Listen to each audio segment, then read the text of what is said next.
At LV, our car insurance comes from the heart. That's why we've just launched our new multi-car cover. One policy and one renewal date means it's one simple way for you to save on your family's cars. So just imagine how much you can save by insuring 2, 3, or even more cars with us. To get your exclusive multi-car discount from the Which Insurance Provider of the Year 2017, go direct to lv.com. T's and C's apply.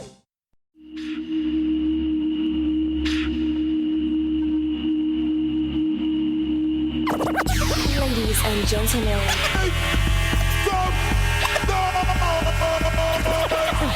podcasting since 2005. You were listening to Gamertag Radio with your hosts Godfrey, Pete Rock, Paris, Pasta. Come on. Yeah.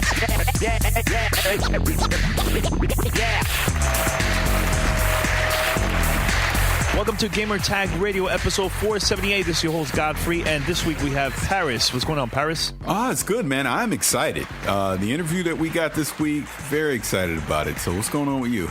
Man, it got me hyped. Oh, yeah. For the Absolutely. game. Can we say what it is? Because I believe people are listening. Like, what are they talking let's just about? let them guess. It was just all of a sudden they'll just come on and they'll figure it out. No, I mean, we're talking about The Witcher 3. We got a chance to sit down with those guys over at CD Projekt Red. Had a great time. And I think it was a really good interview. What did it come out to? About 45, 50 minutes, something like that? So far, I think it's around, between 45, 50 minutes long. I mean, that's a pretty long conversation about one game. Yeah, absolutely. You know, and the reason why I think the vibe between us and them, the developers, remember, they're like in somewhere else. We recorded this really, really early. I believe 10 a.m. my time, 7 a.m. your time. Right, yeah, because they're over in Poland, which I think it was 4 p.m. their time when we did it. But yeah, I think it came out pretty well. And again, just want to thank those guys, Miles and Jonas, who are on the development team for The Witcher 3, and Robert, who's their community manager over there. They really took care of us, so I appreciate that. Definitely. And Tom, too. Shout out to Tom. That goes without saying. Nothing happens on Tom. Really cool. Yeah, dude, I just love the vibe between our conversation. You guys that are listening are going to enjoy this, and I'm definitely for sure you're going to be pretty hype about the game even more after this interview. So very quick, head over to gamertagradio.com or play.it to listen to our past episodes, and make sure to share it to your friends, Twitter, Facebook, subscribe on iTunes, TuneIn Radio, Stitcher. Just make sure to review us and spread the word. The more you do that, it will help us get more listeners and all that, man. So, and also give us a call at 786-273-7GTR. That's 786-273-7GTR. Email us fanmail@gamertagradio.com. I believe we have a couple emails that we're going to read and voicemail for this week's episode. We're going to play that after the interview. All right, so we're going to play the interview right now, and once we come back, fan mail. So make sure to tune in for that. Here you go. The interview with CD Projekt Red about The Witcher 3. This is a Gamertag Radio exclusive. Welcome to Gamertag Radio, and we have Paris this week. What's up, man? Hey, what's going on? I believe we have a special interview for this week with the developers of The Witcher 3 Wild Hunt, which we've been excited for this game for a very long time. I think since 2 years ago at E3, right? Yeah, at the E3, the Xbox press conference at E3, we've been very excited for this game. But let's just jump right into this. So we got the guys here. Can you go ahead and introduce yourselves? Hi there. My name is Jonas Mattsson, and I'm a senior environment artist. Hello, I'm Miles Toss, and I'm a level designer on Witcher Wild Hunt. Hey, thank you guys for joining us. We really appreciate this. So I'm just going to jump right into it. I'll say first and foremost, I've played The Witcher 2 Enhanced Edition, but I really want to tackle this from the standpoint of people that have not played The Witcher at all, that are brand new to the franchise. So with that said, is this a great entry point into the Witcher franchise, or should people actually go back and read some of the source material, or even go back and play The Witcher 1 and 2? I think it's actually, I might even say it's the best point to start it, because we really kind of focused when making this game on actually introducing new players to it. Because, you have to understand, we're well aware of, releasing on a new platform like the PS4, for example, or the Xbox for that matter, that many people that came from those platforms, they weren't able to play our games before. So we know that we will have lots and lots of new players.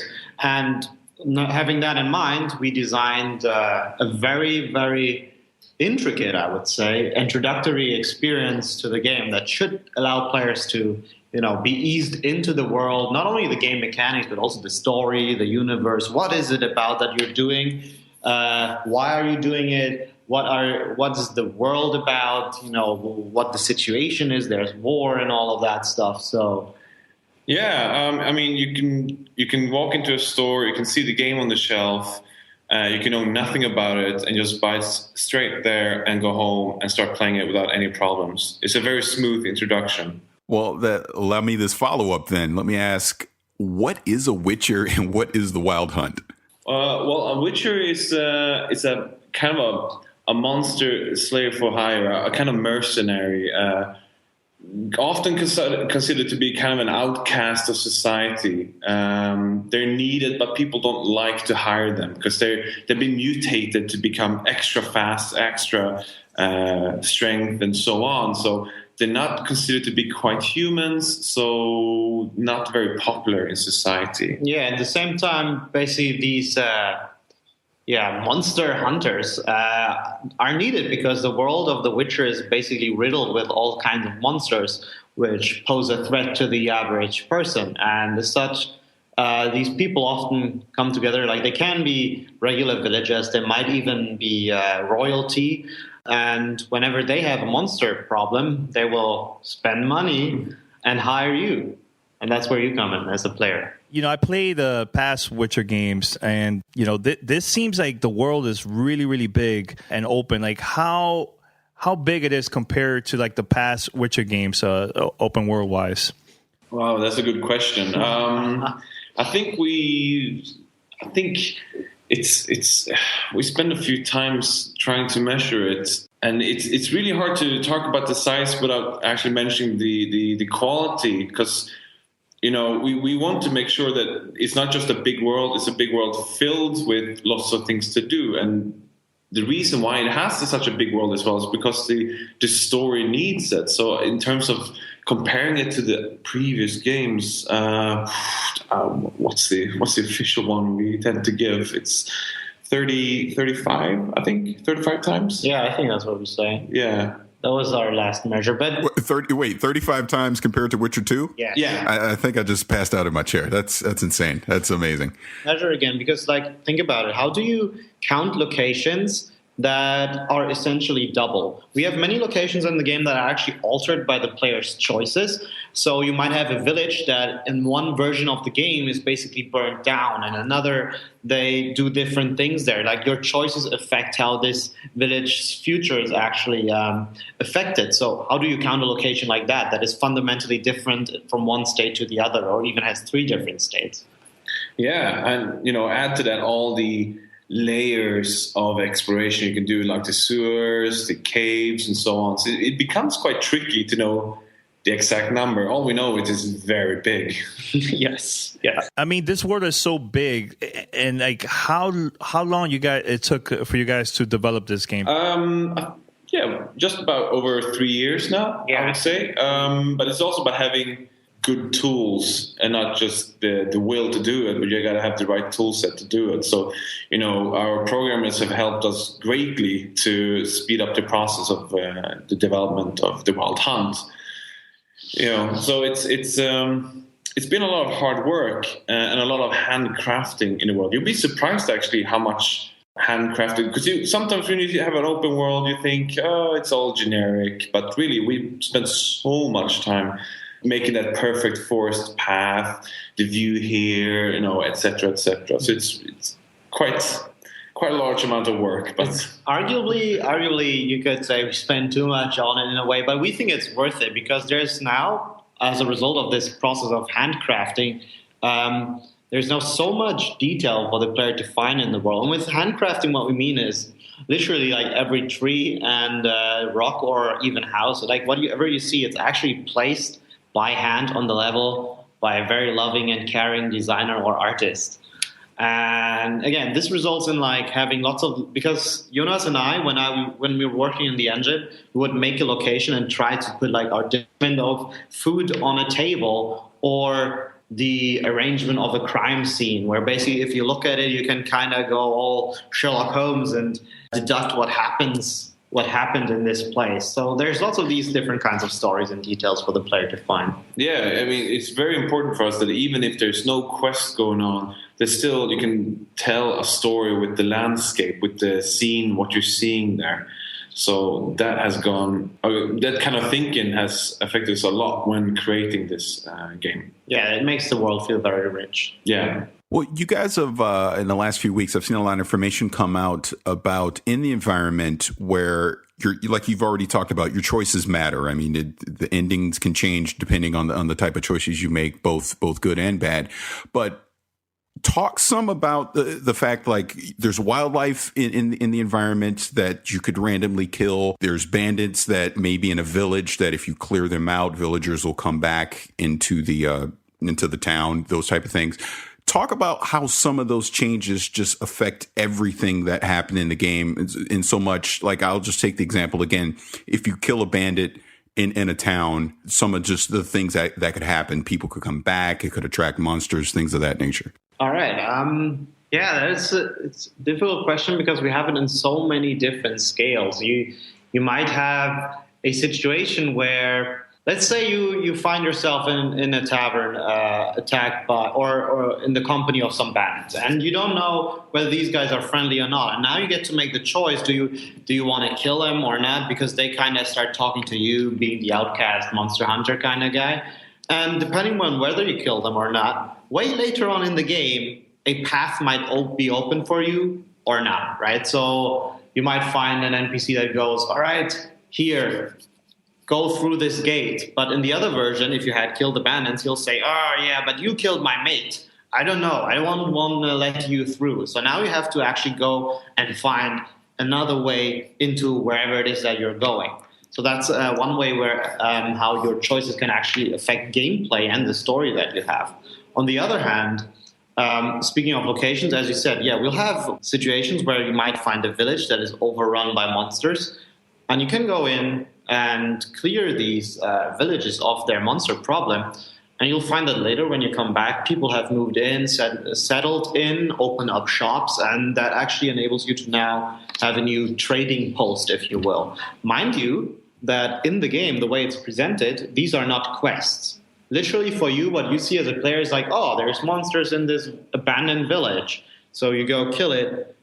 And if you so happen to stumble back into it, you will notice that, oh, now there's a change. The game doesn't tell you, guys, there's a change here. You know, it's something that we do so the player always is out to come back to location and see how his choices actually affects the place. Well, depending on the choices that you make in the game, is that also going to affect the side quests? Like some will unlock, some won't, based on the choices? Yeah, absolutely. You know, but again, we don't want to have a clear distinction between main quest, side quest, monster quest, and so on. It's rather one large experience that all blends in together, and it makes it more immersive when you play the game. So the side quest has some impact on main quest and vice versa, absolutely. And there's, you know, I don't want to spoil anything, but there's so much content, and our quest designers have done an excellent job of it, really making this whole nice blend. Yeah, we had some people in the studio the other day to play the game, and we actually asked some of them, like, why are you not playing the main quest? Are you more interested in the side quest content? And the person was like, really? I'm not playing the main quest? This felt like the main quest to me because they kind of blend into each other very naturally. So the side quest content you get will actually relate in story to the main quest. So you might have like a character that you just got to know, and now you get the chance in the side quest to explore his story a bit more, but it's not necessary for you to progress. However, if you actually learn more about him or not, that will actually change your relationship to the character later on, and that can have some dramatic consequences in the game. Mind you though that not all of these side quests are like that. They're not all necessarily connected to main quest, so you get these side quests that Welcome to have their Play own It, a new independent podcast stories. network featuring Yeah, I mean, radio if and they're TV over personalities affecting talking the main business, story, it sports, would tech, be entertainment, a and more. repetition, and Play we it at are play.it. We don't want to have repetition, You're same type listening of to quests Gamertag over and over Radio. again. We want to have a great variation, so the player doesn't know really what to expect when they are experiencing our game. Yeah, that's actually something I personally find really cool, is that our game doesn't tell you whenever a choice is important. It doesn't tell you, all right, check out this thing. You need to really focus on this because this will be the main thing that affects your ending or something. It doesn't tell you anything like that. It's often the choices that you do, you will only later know that, oh, this is what I did and this resulted in this way. That's something I never saw coming. And it will be, as Jonas said, very unexpected for the player.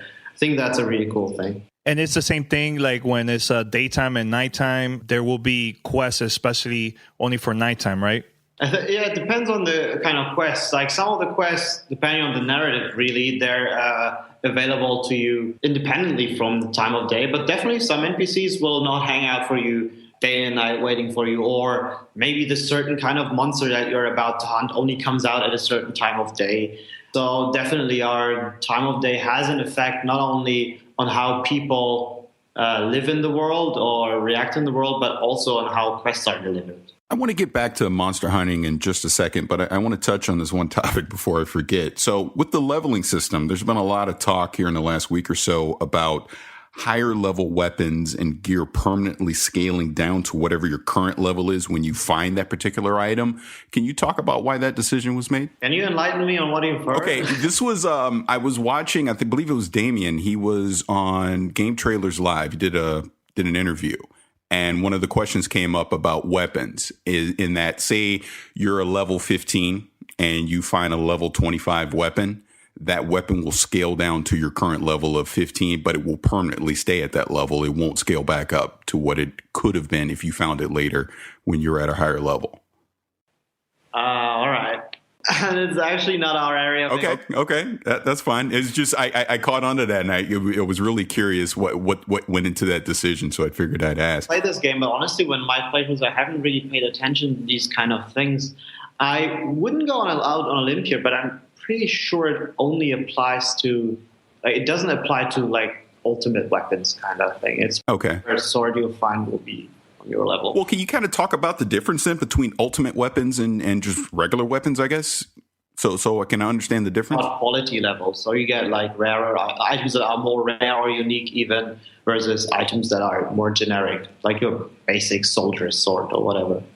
Okay. Well, let's go back into monsters for a second. First, we've been talking a lot about quests. So I understand that there are dungeons in the game. Now, are these only quest driven, or is this something that can be found randomly as you explore through the environment? They can be found randomly as you explore the environment. Absolutely. I mean, when we designed the world, we didn't want to keep it as a linear experience. Certainly, there are certain parts of the game which will be unlocked for you for narrative purposes and quest purposes. But I would say almost most caves, you can stumble upon them. You can find the monster inside the cave without having taken the monster quest, to take out the monster beforehand. So there's so much exploration to do there. We don't really like to keep it locked away for the player. Yeah, if we do, it generally has like a narrative sense. So I feel like for Novigrad City, you have this impression where first time you go into this huge medieval city, it might feel a bit more locked down to you, but as you get to know more and more characters, make more acquaintances, they open up their doors to their houses to you. So the city opens up in a sense as you progress through the game. And here, I feel it makes perfect sense in the way. Now, speaking on monster quests specifically, are these type of encounters, do they happen dynamically? Does the environment or the time of day actually affect strategy or monster behavior when you tackle one of these? Oh, absolutely. Yeah. You have to pay close attention to what type of monster you're hunting to see what is preferred. It doesn't have any weaknesses, doesn't have any strength, and so on. So the classic example is always the werewolf, which is more stronger during nighttime. So maybe it's better if you go at a different time of day when it's a little bit weaker. Or if you're up for the challenge. Yeah, I mean, if a werewolf is too easy, you can always make it more difficult for yourself. Now, these monsters, as far as finding out their strengths and weaknesses, is there a way in the game to actually research this, or books to read, or people to talk to, or anything else? Yeah. There. You have this bestiary. Bestiary, book of knowledge. You collect and update as you progress through the game. So for that, as a player, it's very vital to check that out. So once you know what type of monster you're tackling, to know and read up about it and study it. Because, being a Witcher is all about preparation. You can go into a battle, throw your sword around and hope for the best, but really the odds are that you're going to die. Now, if you prepare, the odds are more in your favor. Yeah, definitely. The creatures we have in the game, they can be very deadly, but there's many ways to prepare for fights using, our alchemy system to create different kinds of potions or oils, or even bombs that can help you even out the odds a bit. So coming back to the werewolf, for example, there's a werewolves are known in our game to have like a really, really high regenerative ability. So you'll actually see their HP bar go up as you fight them, depending on the difficulty you choose, right? So using a certain kind of bomb, you can completely nullify this regenerative ability and hence make the combat much more easier. Well, let's talk about one of my favorite things, boss characters. What makes them different from Monster Hunter, and are they in the dungeon or quest-based in the game? They're quest-based, I would say, most of the time. Yeah, I would say most of the time they are. Yeah. I don't want to spoil too much about the bosses in the game, but they're you won't really stumble upon them in the wild. Yeah, it depends on if they're like the story-driven kind of bosses, like, I don't know. I don't want to give any spoilery example here. I do know that we have also the opposite effect, where basically we have some monsters that might appear as bosses first, but then really they also appear as regular enemies throughout the story. Yeah, I think that will actually surprise players. Yeah, they're thinking like, "Oh my god, this griffin, it's a boss." No, actually, it's not. Wild. You can come across it at any time. Really. Yeah. So it's our boss. The bosses we have in the game are far more.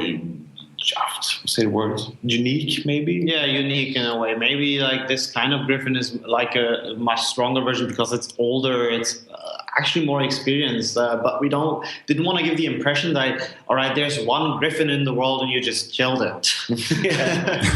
Well, this world should feel alive, and as such, even the monsters, they have their own like ecosystems. And what I know of our encounter designers is that usually they place the monsters in the world in a way that it makes sense for them to be there. Like if you as a player encounter a griffin, and it might be a surprise to you, it should at least on second look be obvious. Like you going, oh, of course, this seems to be like a perfect place for a griffin to live, for whatever reasons. Because it's more going into details. Is basically that we thought of how every single monster lives and behaves in their habitats, and we kind of try to reflect that in the environment. Yeah, so if you pay attention to, as you travel through the landscape and you see, I'm entering somewhat a more swampy area, chances are there will be more drowners there. Chances are that you will come across some drowners there. So, you got to pay real attention to the type of area you're in. So you always prepared, or kind of when you learn what you come across, where you are. Yeah, I feel like the game in that sense, when you play it on the harder difficulties, can feel very punishing. But as you learn it, you get to a point where when you die, you don't ever feel it like it's the game's fault, more of your clumsiness. Okay. Does that make sense? No, it makes perfect sense. I think we hit the nail with that one. Yeah. It's a really good spot. balance. Well, since we're on that subject, you've talked about crafting and alchemy already. One thing that I've heard just from various people that have been excited about this game is the overwhelming feeling of having to do crafting and alchemy. What is there anything that you've done in the game to kind of get new players accustomed to doing that and get them on the right path of knowing when and how to actually start crafting and to use potions? Yeah, definitely.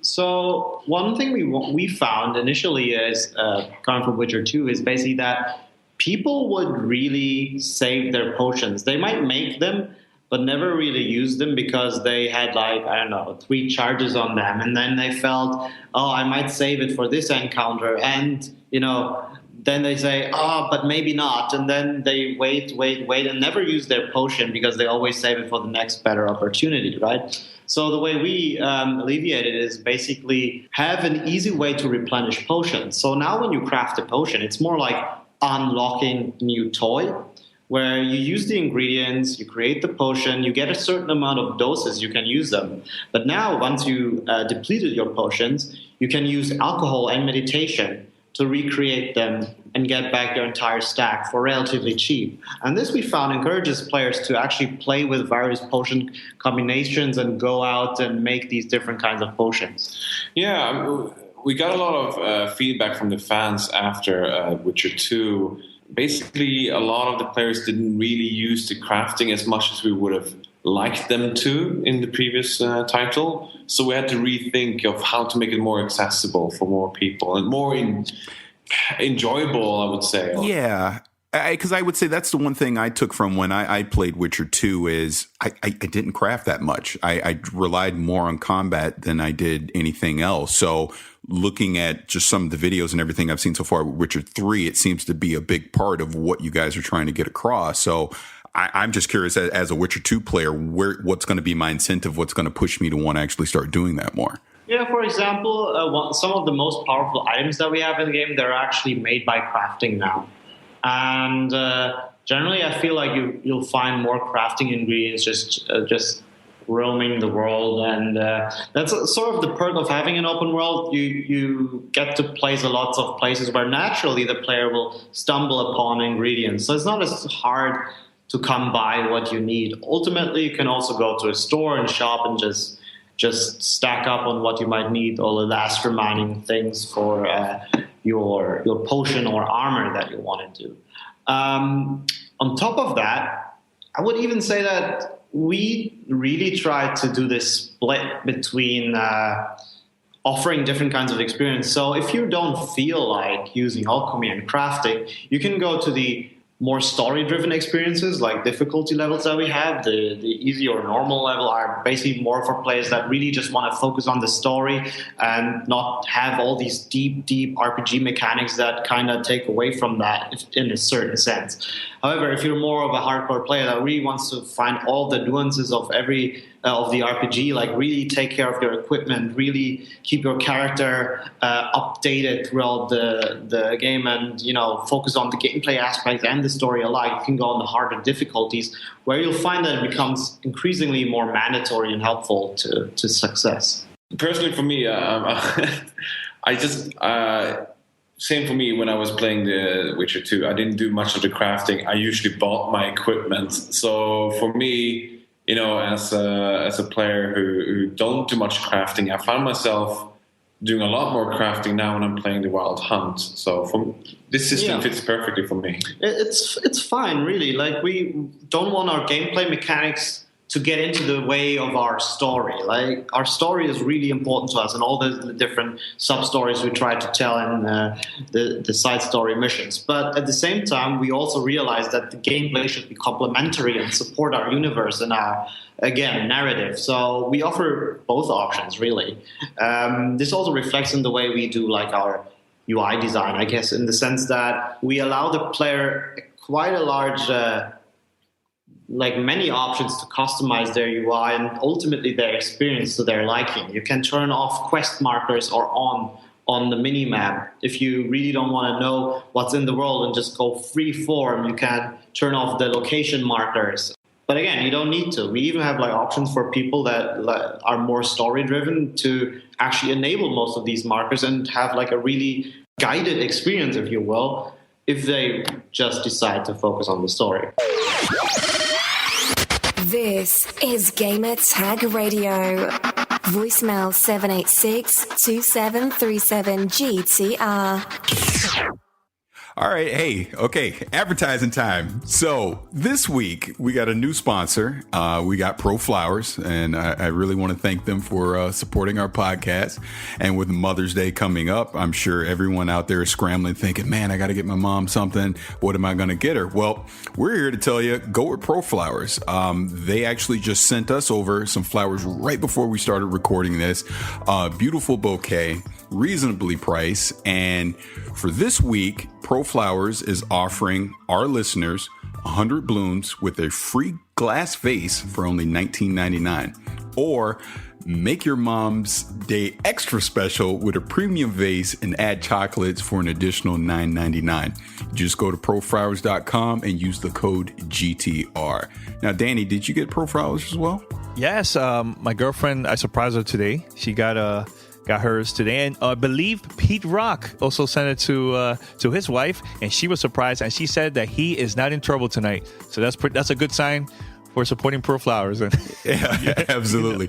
Now, I also want to put in there that Pro Flowers guarantees to be fresh and beautiful for at least 7 days.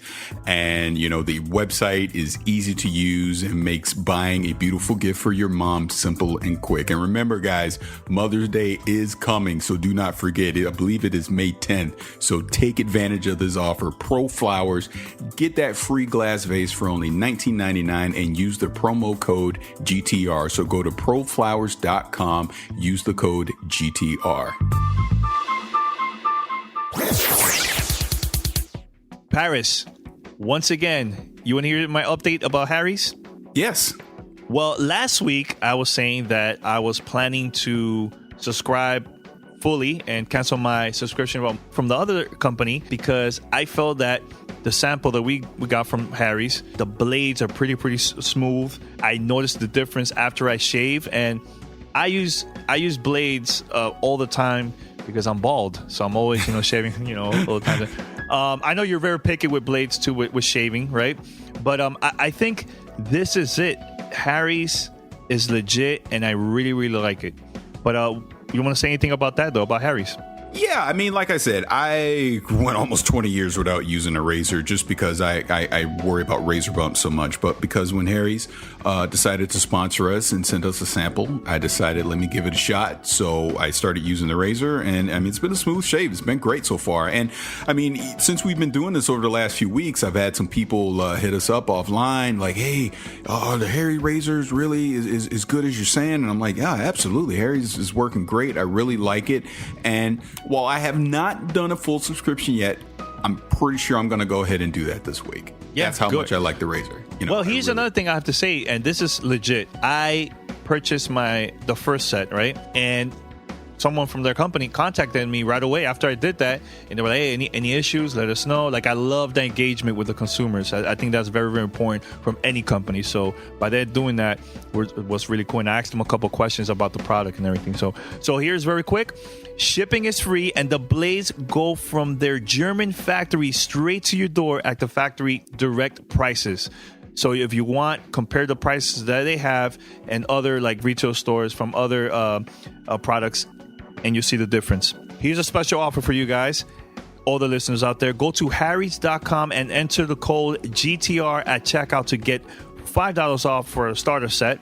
That's right, that's GTR, and you get a month worth of shaving for just $10. That's harry.com, code GTR at checkout, and change the way you shave forever. Voicemail 786-2737-GTR. Well, my question is, what are some of the physical side effects of using too many potions, along with like the popular beard growth or any other physical changes that will happen over time? Actually, you see it in Geralt's face. The more poisoned he gets by the higher the toxicity level, the more effects it actually has on Geralt's skin and face. You see like the veins with darker blood going through and him becoming much paler. Yeah, it's quite a creepy effect actually, and because basically what you've done is when you reach the high toxicity level, when you're taking too many potions, you basically poison yourself. So you keep dropping health. So you need to take what's the name of this potion? I forgot what its name is. The milk, some kind of. It's the white honey. Yeah, white honey potion to cancel the toxicity effect. So until you do, you will look like you kind of OD'd on potions and keep dropping health. So you got to be careful with that as well. The potion junkie. Yeah, I think, and your vision becomes a easily blurred. I think. I'm not sure on this one, but I think ultimately you die if you just go all the way overboard. Is that means that you have to like wait a couple of days to come back normal, or do you have to like do any other things to become normal again? It depends on the duration of the potions you really take. Some potions, they last, really long, but have super strong effects, and some are shorter lasting, very brief, that only like last for a couple of seconds, really, and. So basically you need to just wait until it wears off, and that can be increased by meditating ultimately, because meditating allows you to skip time essentially. The latest gameplay trailer that you guys came out with, you had a hilarious scene where Geralt comes across a vampire and he asks, what year it was, and he tells him to F off. So the question I have is, what's the balance of humor and actual drama in this storyline that you have going on here in the Wild Hunt? Funny, I think they actually made an internet meme out of that. Yeah. Oh, yeah. There's a ton of them. It's hilarious.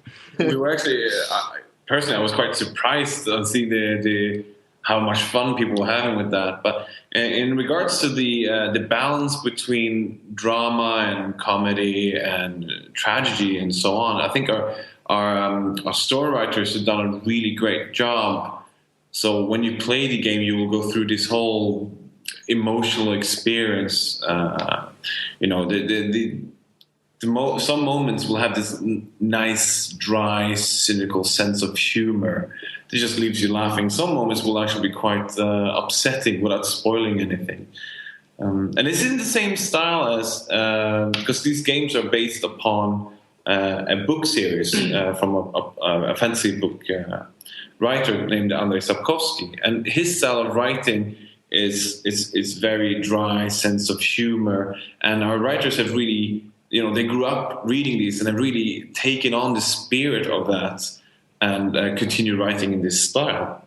Yeah, no, I'm not a writer, but I feel like what we've done is, in order to appreciate the sad moments, you have to have some more lighthearted moments, right? Yeah. If you're constantly depressed or angry or whatever is going on, it sort of loses its novelty. You get accustomed to it. So whenever you have like this, what is it called, like comedic relief every once in a while, it prepares you, it allows you to be sad and angry again in a weird way. So I guess that's really important for us. And again, we're really deep about the story, so... Let's talk about the DLC. We know that there's going to be a bunch of free content that's coming, and you've also announced the 2 expansion packs. My question mainly is on the free content that's coming out to all platforms. Can you kind of elaborate on some of the things that people can expect for that? It's going to be minor things that we didn't want to charge for because it would be just insulting to charge for it. I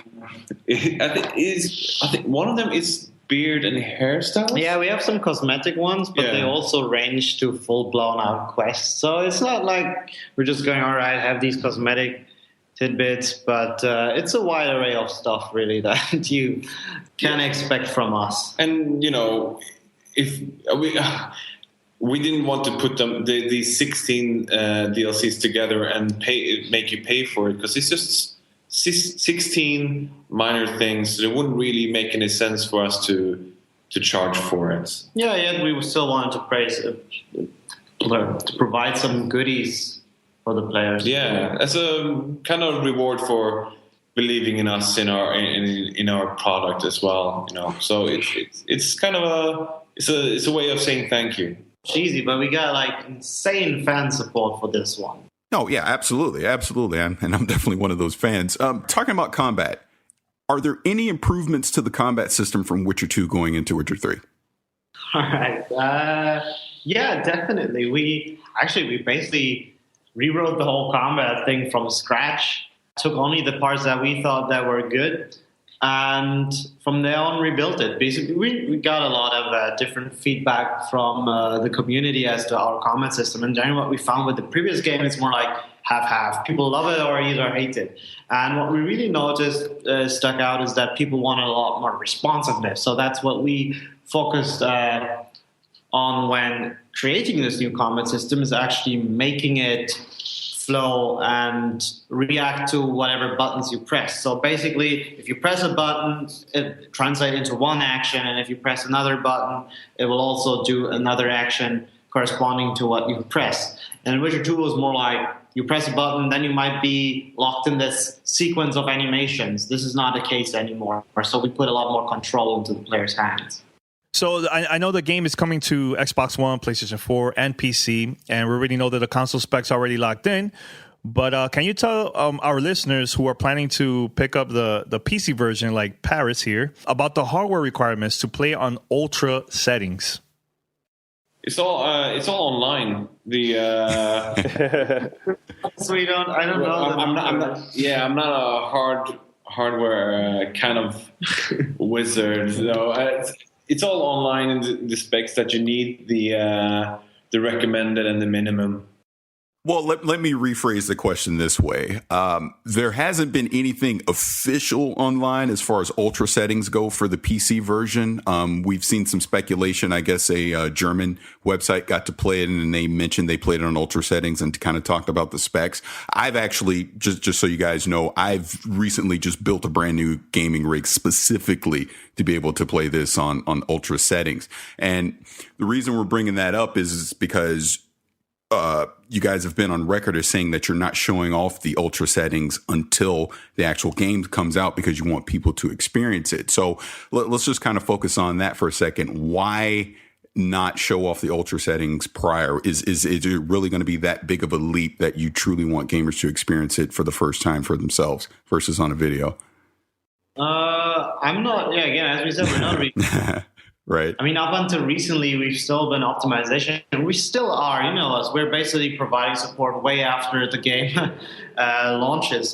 So that's definitely a reason for why we haven't talked about the specs for that. Well, here's an interesting question, because I'm not a developer, but I'm curious. Like, were there any challenges while developing this game on different consoles, including the PC? Like, what were those challenges for you guys? If you on our end, for level design, ours, it didn't really affect our work that much, did it? No.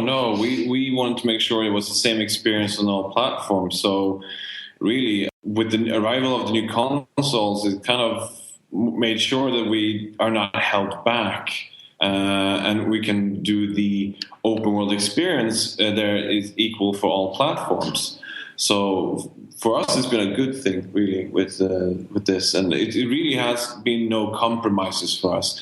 A big thing for us in the location team has been that the world doesn't have many loading times, and it's you can be deep in a cave somewhere deep in the south. Mm-hmm. Questing, and then just ride straight to the north into the major big city, and there won't be any loading times.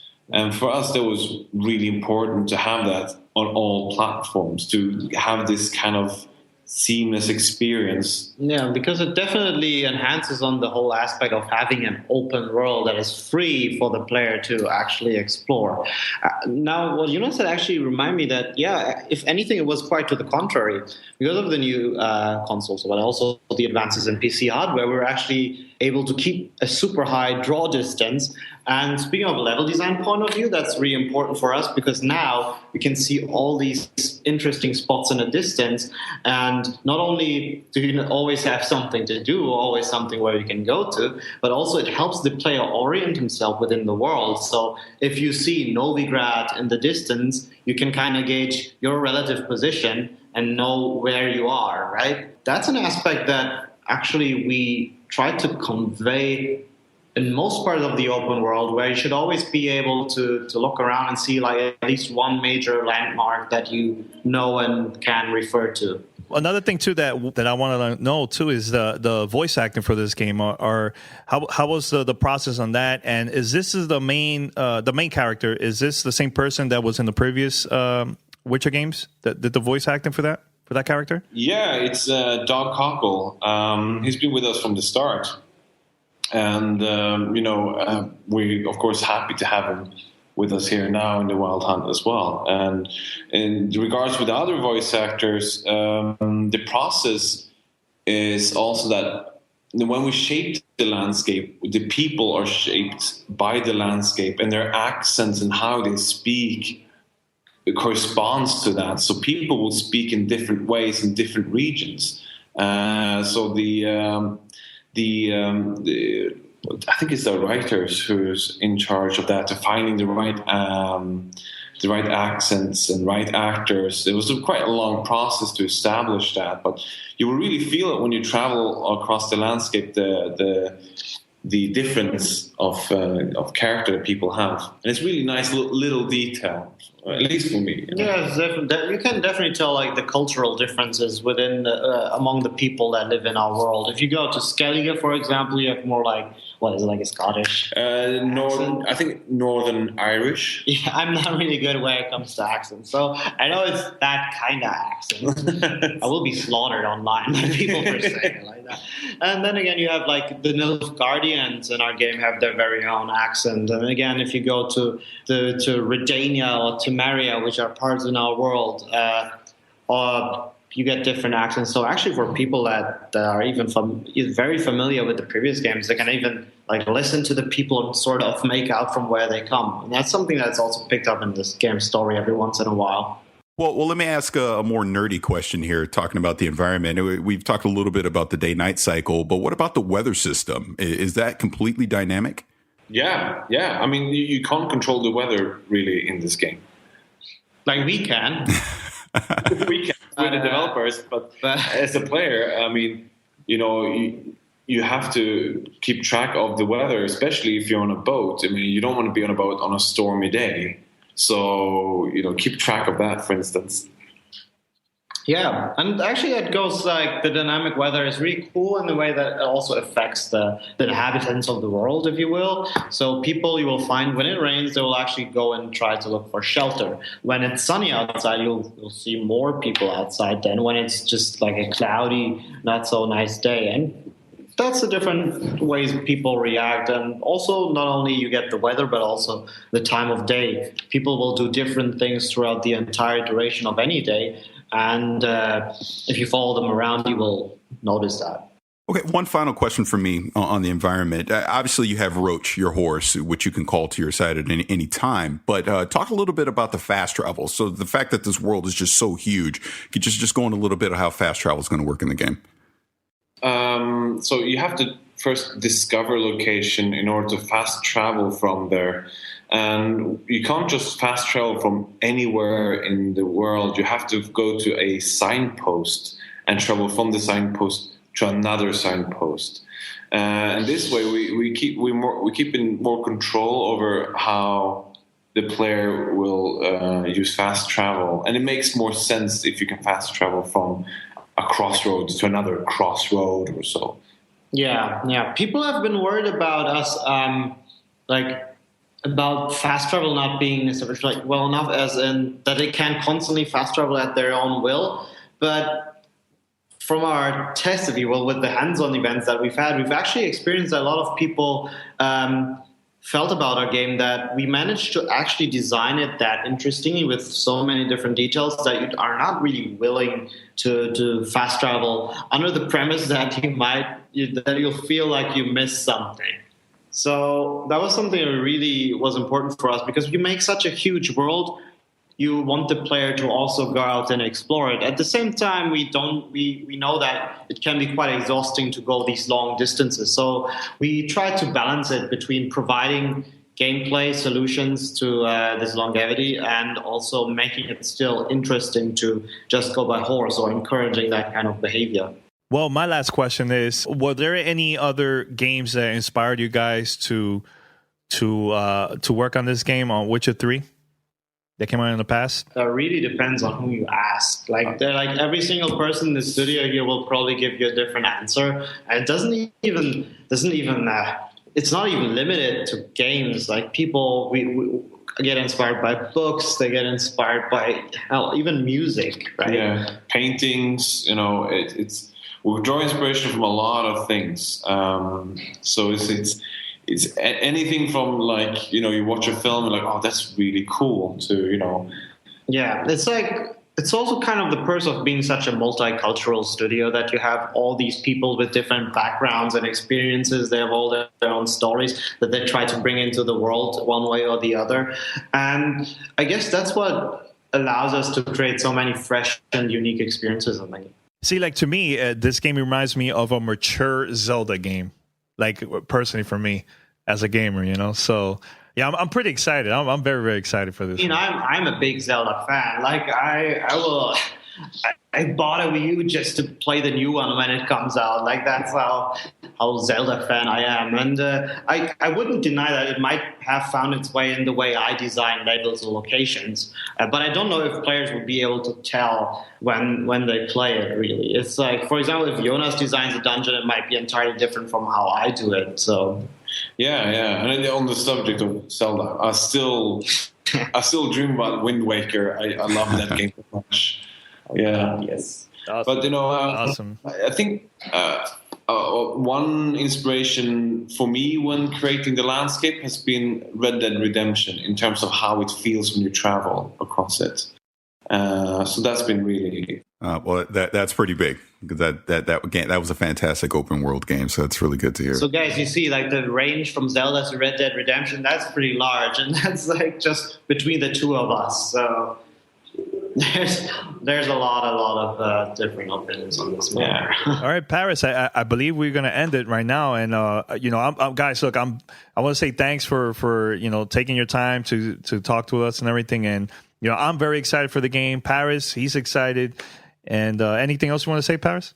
No, other than so far from everything I've seen, you guys have made a fantastic game. I cannot wait until May 19th so I can get my hands on this. And just thank you for your time. We really appreciate it. Thank you very much. Yeah, thank you. I can't wait for the game to come out myself. Yeah. Thanks for having us.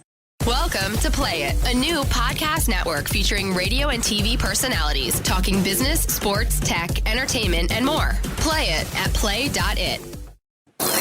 Voicemail 786-2737-GTR. All right, so we're back. What a great interview. Shout out to CD Projekt Red.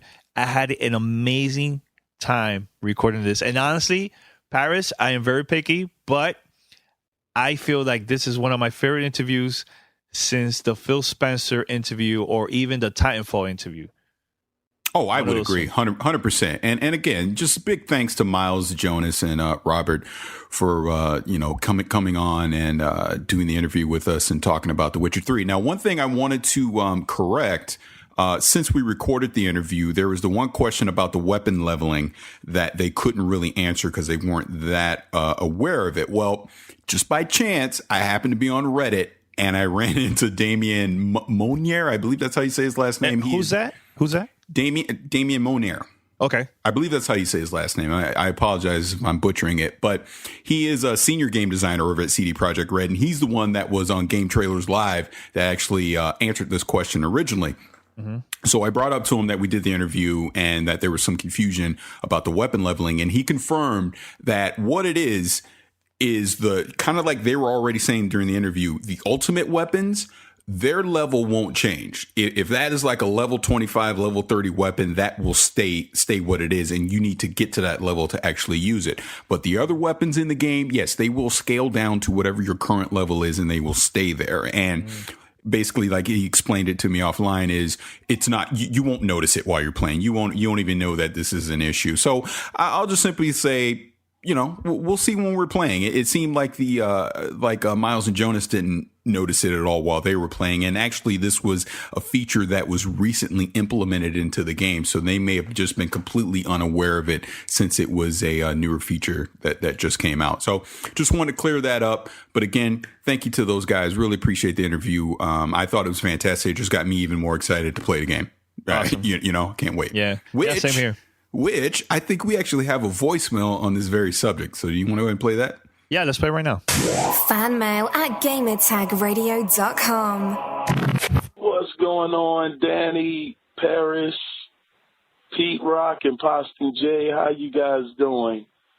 Just had a quick question for you guys. Just wanted to get y'all take on this thing. I just read this statement that Microsoft had wrote saying that they apologized for the footage that was shown on The Witcher 3. The only reason why The Witcher really even got my attention was because Paris has been talking about it, saying that he was getting his PC together, getting a rig that could run it. But Microsoft, they stated that wasn't the footage from the Xbox One, but it was in fact the footage from the PC version running at 1080p and 60 frames per second. They also stated that, of course, the Xbox One version will run at 900p, 30 frames per second. But my question to you guys is, do you think that the resolution really matters that much? I mean, I understand that it does make a difference. I understand that some people have that preference, but because Microsoft has dropped the console down to $349.99, which is lower than the competitors, do you think that because of that, that could possibly make it okay for the Xbox One maybe not to be able to hit the same marks as the PS4 because it is the cheaper console on the market? Just wanted to get your opinion on that, guys. I'm sure people are going to crucify Microsoft for this, but even the people at Project CD said that it was in no way intentional for this to happen. So just wanted to get you guys take. Love you guys. You guys are incredible. Keep up the great work. Thanks a lot. You guys have a good day. All right. So what do you have to say about that? Okay. So we say this all the time, that the resolution, frames per second, doesn't matter really. If you own an Xbox One and you're having fun playing games on an Xbox One, knock yourself out. Doesn't matter, because the actual gameplay experience of The Witcher 3 will not change because the resolution or the frame rate happens to be lower than what it is on the PlayStation 4 or on the PC. Like like I've said before, I talk about PC all the time, and I built this ultimate gaming rig because I just want to experience The Witcher 3 at its ultimate highest settings. But the thing about it is, that's just me wanting to see shiny graphics and the high frame rate and all of the little effects that may not necessarily be able to be turned on a PlayStation 4 and an Xbox One. But the actual gameplay of The Witcher 3, the experience of the open world and everything that you can do in The Witcher 3, that's not going to change. So it doesn't matter. If it's 900p, 30 frames per second, it's going to be fine. And some of the if you search around YouTube and see some of the gameplay that actually is on the Xbox One, looks fine. You would never know. You're going to go, oh my God, that's 900p. You're not going to say that. You're just going to play it and you're going to have fun. So I think people get way too caught up in this whole resolution frame rate thing. It matters.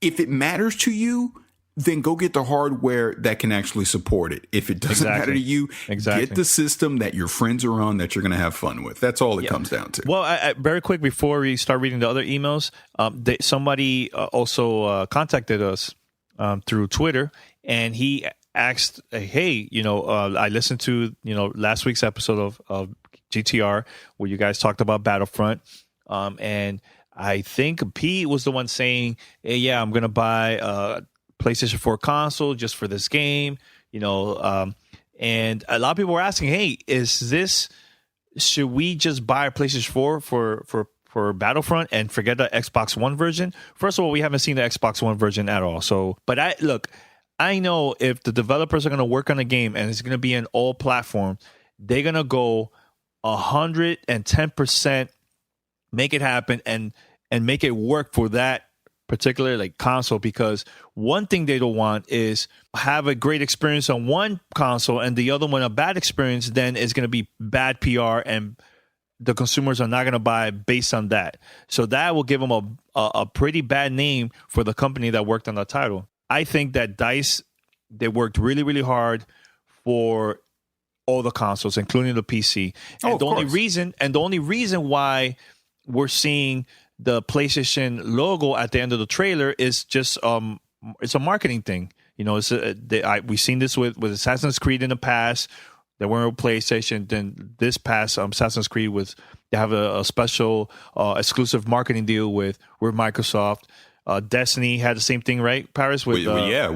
The Witcher is Xbox branded. Call of Duty traditionally has been Xbox branded. That's all just marketing stuff. It doesn't. Yeah, it's all marketing stuff. So doesn't matter which console, which version you buy, it's going to be the same game and same experience. The only difference is some is going to look a little bit better graphically, like Paris was saying, but the experience of having fun is going to be there. Totally. Exactly. Now, to follow up on that, because we got an email as well, just on the Battlefront thing. So let me jump into that because that follows along this. This is from Alex. And he said, just wanted to tell you I love the show and keep up the good work. My question is, the trailer in Battlefront says game engine footage. What does that really mean? That's not how the game is really going to look in gameplay to me. It looks like a tech demo, just like the game Aliens Colonial Marines, The demo looked awesome, but the final product looked like garbage. I'm just afraid that the game looks good now, but the final product may not look like anything the demo does. Like anything the demo does. Do you think that's a possibility? Just want to know your thoughts on that. And thank you. I'll answer this one and say that I saw a 30-minute gameplay demo. When I was it 30 minutes? Are you sure? It was about 30 minutes. Seemed about 30 minutes. Let's put it this way. Forget the time. It was a nice long demo. I'll just say that. Don't put a time on it. I saw a gameplay demo with my own two eyes. Did I have hands on? No. But it was a gameplay demo. It was a multiplayer match on the PlayStation 4, and it looked like the trailer. Mm-hmm. So I'm not saying that's what it's going to be on November 17th. I am saying today in April 2015, it looks exactly like the trailer. Now, we also had some people on Twitter and everything during the week also question if that was really what Battlefront was going to look like. And like I said, I can only go by what I saw. I can only go by what DICE was telling me. I can only go by what Lucasfilm was telling me. And like I said, what I saw with my own two eyeballs. And right now, today, it looks just like the trailer. It does look that good. Now, have we been fooled in the past? Absolutely. Look, Watch Dogs is a prime candidate of that. We saw those initial trailers. Looks nothing like that in the final product, even on the PC. That's Ubisoft. That's that game. That has nothing to do with what Battlefront ultimately will be. Now, the suggestion I would give everyone listening to this, if you're skeptical and you're not 100% convinced it's going to look like that, don't pre-order the game. Don't buy it blind. Wait until the game comes out. Wait until you can see for yourself if it is exactly what you want it to be. If it's not, don't buy it. Yeah. It really comes down to that. E3 will get some hands-on this game because they're really going to push this hardcore to everybody. You not only the media, but retail too. Well, I like it, like we were kind of saying last week. I think the smartest thing that EA and DICE can do is just like they did with Battlefield Hardline. Come out at E3, talk about it, and then go, oh, guess what? We got a beta for everybody right now. And then you can download it and play it and judge it for yourself. Mm-hmm. That's the smartest thing they can do, in my opinion. So I really hope that's what they do. That way, it's not just us on the podcast telling you what we saw. It's not a video on YouTube, but you're seeing you actually in your home with a controller in your hand. You get to play the game. I really hope that's what they do. You know, I feel that that EA should release that gameplay footage online as soon as possible because there's a lot of people that still don't believe it. But it's cool. I understand. I don't blame you guys. we've been fooled in the past, but I feel that this is it. This is the real deal. And maybe this is just an early build. Who knows? We might see even a better version once it comes out on November 17th. I mean, look, wait till they show more stuff and we see the final product in November if you want, to be safe, So, all right, so we have another question. This is from Carlos. Shout out to Carlos. Hey guys, love the podcast. Your was the first podcast I liked and started subscribing to, and now I can't imagine being without it. Oh, thanks, man. That was pretty cool. Anyway, I wanted to talk about Mortal Kombat X. I got so hyped for this game, I rushed out and pre-ordered it. And it's the first game that I ever pre-ordered. Okay, interesting. So far, I'm loving it. The graphics, the characters, and especially the gameplay have me hooked. It reminds me of a time when I spent endless quarters playing Street Fighter 2 on arcade and using Ken as my favorite character. So I was wondering, what is your guys' favorite all-time fighting game and character? P.S. I use GTR as my code for Harry's Razors, and I got my discount. Thanks.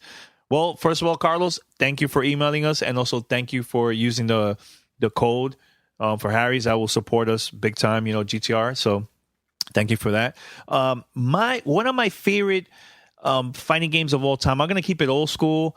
Personally, I like the new one, the Street Fighter, Mortal Kombat from now.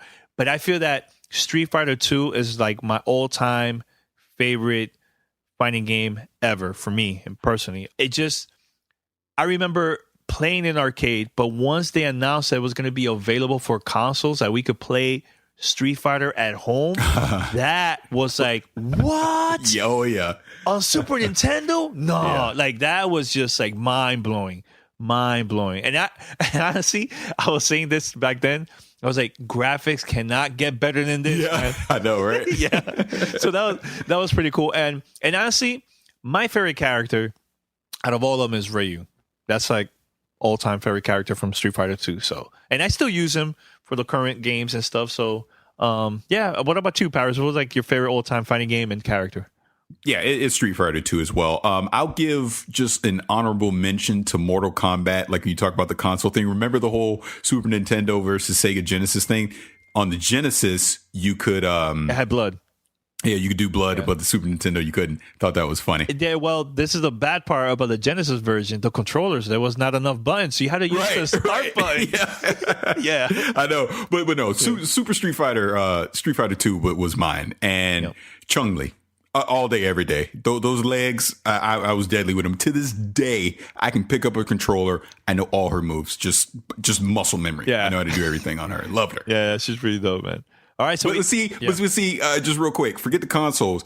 Take that to the arcade. See, these youngsters now don't know what this is about. See, back in the day, I used to get on a city bus on a Saturday morning, go to Tyrone Square Mall, go to Aladdin's Arcade, and just play Teenage Mutant Ninja Turtles, Street Fighter 2, all day. You have your quarters all lined up for who's next, and it was almost like just a tournament. Yeah, every weekend in the arcade. It was amazing, man. It was a good time. Let me tell you this quick story. I was in New York, right?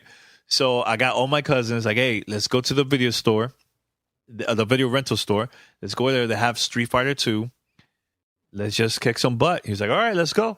So we'll go. There's like a big mob of guys just there, waiting to play, and I'll come, get my quarter, put it on the side, right in the screen, like I'm ready, like, okay, I'm next, man.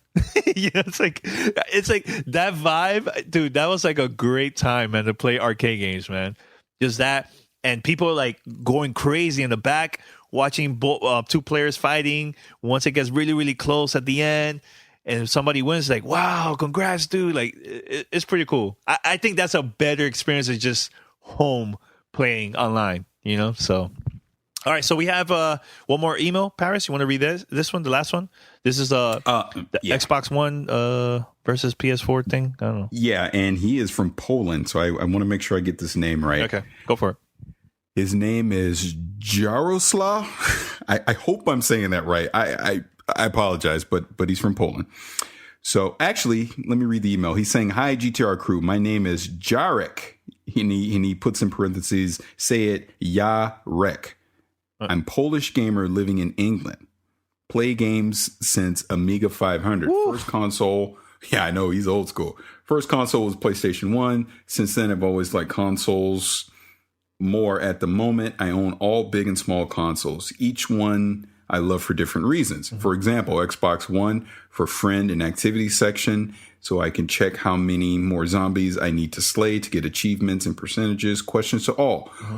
What, and again, he's the language barrier here, but he's saying what you love your console. What do you love your console, PC, or handheld for? Thanks for the GTR podcast. You guys are awesome. Gamertag, Yama PL. And PlayStation Network, he is PALACZ, because I refuse to try and pronounce that. That's good. Well, can I start? Can I start with the Xbox? Go for. Hey, we know you're gonna do Xbox. Oh my god! Well, I have all the consoles, right? So with the Xbox, I love the same thing with the achievements and just I believe the quality of the voice chat. I like that a lot. And I really like the part where you go to the game hub and you see like the leaderboards, and you could compare. Let's say you're playing, Battlefield. You see like who has the most kills, the most wins on the side, like a leaderboard from all your friends, which is cool. And also like with Forza, I do the same thing with that. And like I have the PlayStation 4. I love that console more, not because of online or playing with friends, but more because of exclusives. I feel that they have a lot of great exclusives that it's going to get my attention to play a lot of that console. Wii U, the same. I really don't like the online part of Wii U, but just the gaming experience overall with just all the games that they have, especially like with Smash Brothers, Zelda coming out, who knows when, little things like that. So that's my part. Okay, well, this is going to sound like a cop-out, but I got to go with the PC. Just for the diversity of everything. And I feel like Steam has come so far in its mimicking of what Xbox is doing on Xbox Live that, I really like those features. I like the fact that there's Origin as well. I like the fact that I can do, GOG on there as well. Just the diversity of games, everything. Obviously, all the messaging, all that stuff that comes with PC gaming. But if we're talking consoles, actually, honestly, I'd go Xbox. I just think everything. Oh, my God. Wow, Microsoft is calling you? Whoa, Microsoft, hey, you better talk about some Xbox. No, but I mean, Xbox Live set the standard for everything that we do with online gaming. Yeah. You know what I mean? Yeah. So I'll always stick with that. When it comes to consoles, that would be my number one reason for always going back to an Xbox console. Now, like I've said in the past, I think PlayStation is starting to catch up to that, but they're still not 100% there. But it's a great console, though. No, absolutely. Absolutely. Well, look, I mean, like I said, if I had to choose one and one only for a gaming standpoint, I'd still go PlayStation 4 right now. Now, as far as the Wii goes, just the nostalgia of being able to play Zelda and Mario and Metroid and those type of games. But beyond that, they got a long ways to go to catch up with the rest of them. Yeah, definitely, man. All right, Paris, we're going to wrap it up because this is a pretty long episode. Oh, yeah. Very long episode. But look, I really want to get your feedback about this interview. Do you liked it or not? Just tell us everything. And, you could either go on Facebook, Twitter, fan mail at gamertagradio.com, or call us 786-273-7GTR and let us know your thoughts, man, because I love getting feedback from our listeners every week. So, and tell us where you're from. I can't guess where a lot of people... when they email us, I can't guess where they're from, So very important. That's it. I think that's it, Paris. Yeah, I think that's it. All right. Thank everybody for tuning in again this week. We really appreciate it. Yeah. So make sure to listen and stay tuned for next week. We'll be back with the whole crew, hopefully. So, all right. Next week, we're out. Peace. You're listening to Gamertag Radio. Be sure to like us on Facebook. Follow us on Twitter. Thanks for listening. Tune in next week.